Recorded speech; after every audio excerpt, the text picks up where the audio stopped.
Hello everyone, మీ చిన్నారులకు lunch and dinner ఏం చేయాలని ఆలోచిస్తున్నారా? అయితే ఇలా ట్రై చేసేయండి. గోధుమ రవ్వ తీసుకొని ఫ్రై చేసి కలర్ చేంజ్ అయ్యే వరకు ఫ్రై చేసుకోవాలండి.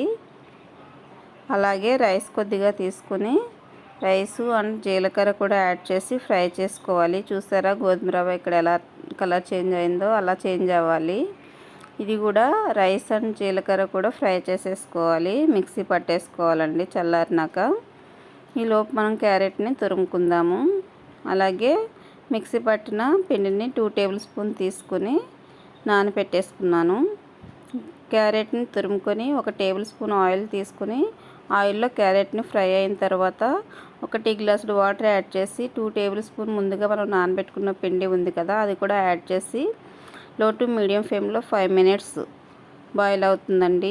1 ఇయర్ ప్లస్ బేబీస్కి చిన్న సాల్ట్ యాడ్ చేసి పెట్టండి. సర్వ్ చేసేసుకోండి. అంతే. 1 టేబుల్ స్పూన్ నెయ్యి యాడ్ చేసి పెట్టేయండి. చాలా ఇష్టంగా తింటారు.